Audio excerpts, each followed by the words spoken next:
A minha irmã tirou a própria vida por causa do vício no jogo do tigrinho. Mais ou menos umas 9 horas meu telefone tocou. E aí era a minha sobrinha. E aí ela começou a gritar. E aí ela falava assim: tia, me socorre, a minha mãe. Ela não tá viva, ela morreu. Consegui o meu voo para 6h30 da manhã. Missão Velha, Ceará. É no Cariri, região do Ceará. E aí a minha prima me ligou. Ela falou assim: a gente não tem dinheiro para enterrar. Eu falei: tem. A minha mãe recebeu uma precatória e o dinheiro tá na conta. Ela falou: não tem nada. Quando eu abri a torneira não veio água. Eu falei: mãe, não tem água? Ela falou: não, só tem água na mangueira do quintal. No lado da pia tinha uma sacolinha com um pacote de arroz e um pacote de feijão. E aí eu peguei para colocar no armário. Quando eu abri o armário, vazio. E aquilo já me assustou. Por quê? A prioridade da minha casa nunca foi trocar móvel. Sempre foi comida. Passei pelo aquele momento de ver ela no caixão e me perguntar, já não era mais a minha irmã, porque o rosto não era o mesmo, a cor não era a mesma. Ela já estava completamente diferente. Quando a gente terminou de velar, de enterrar, minha prima sentou e falou assim: agora eu preciso falar com você. Pega aqui o telefone dela. E ela nunca foi de escrever, ela gostava de mandar áudio. E aí no comecinho os áudios eram sempre assim: o que tá acontecendo? A plataforma não tá pagando. E aí eu abri e tinha várias transferências de várias contas. É um jogo muito manipulador, é um jogo muito sujo. E aí em outubro ela mandou assim: eu tive um ganho de 50 mil reais, mas o valor sumiu. E aí ela começou a falar: eu vou excluir a minha conta, mas antes eu vou para as minhas redes sociais. Eu vou contar para as pessoas o que aconteceu na minha vida, porque é tudo uma enganação. No começo vocês dão muito dinheiro, que é pra gente se empolgar, e agora eu vejo que a minha única solução é tirar a minha vida, porque o dinheiro dos meus compromissos eu tive que usar, achando que eu ia ter um grande ganho, e agora só me falta tirar a minha vida. Mas antes disso eu vou para minhas redes sociais, eu vou contar para as pessoas, para que elas não caiam na mesma burrice que eu caí, né? Depois que eu vi todas as conversas, aí eu fui ver os depósitos. E aí eu fui subindo e o valor foi aumentando. São 54 páginas, cada página contém 40 depósitos. E aí eu olhei para minha mãe, eu soltei o telefone, eu coloquei minha mão na cabeça, porque na hora eu imaginei que a gente não tinha de onde tirar esse valor.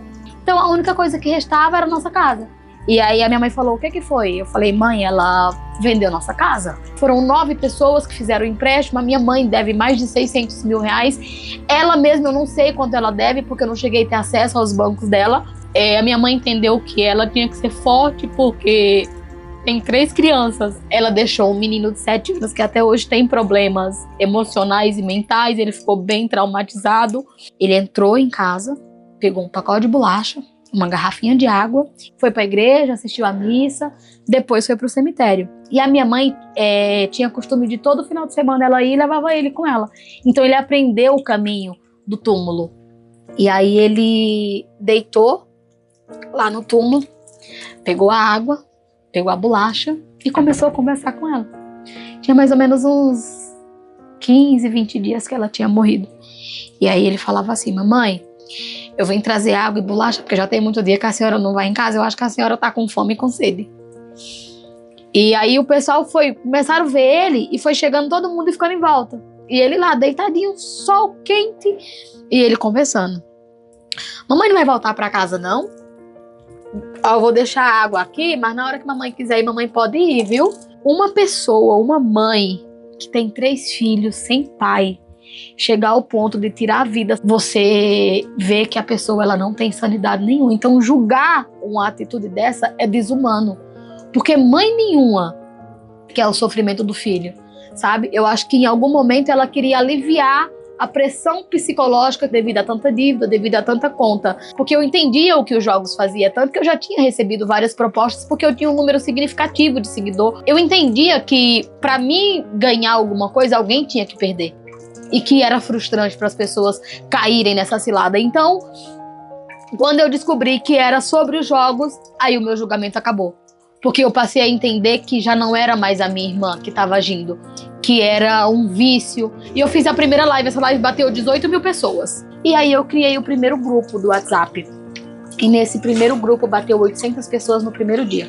E ali eu encontrei várias pessoas falando que não tinha coragem para mim não julgar a minha irmã, que não era fácil, dava vergonha mesmo, que as pessoas, que ela não fez porque ela quis, pessoas essas que estavam no mesmo caminho e que conseguiam compreender todas as dívidas que ela tinha feito. E foi aí aonde eu entendi que esse era o meu caminho. Se eu tivesse tido a oportunidade de ouvir um grito de socorro da minha irmã, a minha história hoje não era contada dessa forma.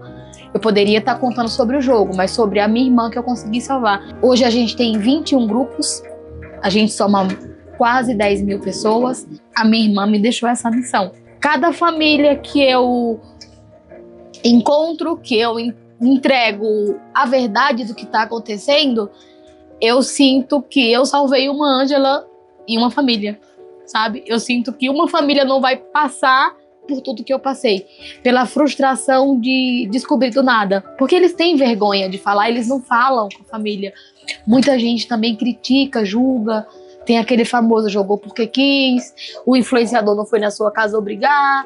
A divulgação é uma diversão e você pode ganhar uma renda extra.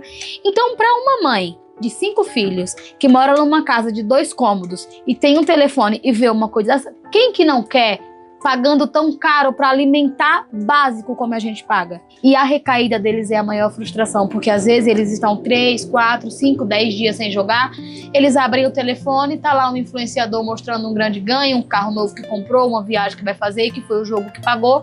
Então eles acabam acreditando, dá uma tremedeira, eles soam, às vezes vai dormir e fica vendo os bichinhos pulando, o colorido da tela, ouve o barulho. Então, assim, é algo que de fato mexe com o psicológico. E a pessoa que ela tem a capacidade de julgar é porque ela não parou para ler e para entender. Quando vocês estão aqui julgando, talvez tenha alguém na sua casa jogando.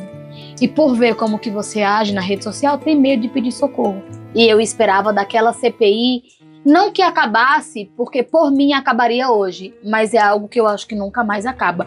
Mas eu imaginava uma regulamentação que acabasse com as divulgações, que é o maior fator da recaída, e ver o Senado, sabe? As pessoas que fazem um juramento, que pedem o nosso voto dizendo que vão nos proteger, glorificando e defendendo uma pessoa que contribuiu para tanta pobreza, quando a população mais pobre estava acreditando que viria dali, daquele Senado, um mínimo de resposta. Mas eu me senti humilhada. A forma como debochavam da situação, das histórias, como era dito. Então eu esperava do nosso poder público justiça, porque na realidade isso é uma pandemia digital, porque destruiu o meu sonho, sabe? Eu não tenho mais força, parece que a minha força assim, de lutar para viver, para mudar de vida, acabou. A força que eu tenho hoje é para ajudar as famílias. A minha casa é 2 cômodos, telha baixa, praticamente inabitável, mas é o que eu tenho hoje porque eu perdi minha empresa. Então, assim, o que eu ganho com tudo isso é ver uma família se reconstruir. E para mim não existe pagamento melhor do que isso, sabe? É fazer pelas pessoas o que eu não pude fazer pela minha irmã.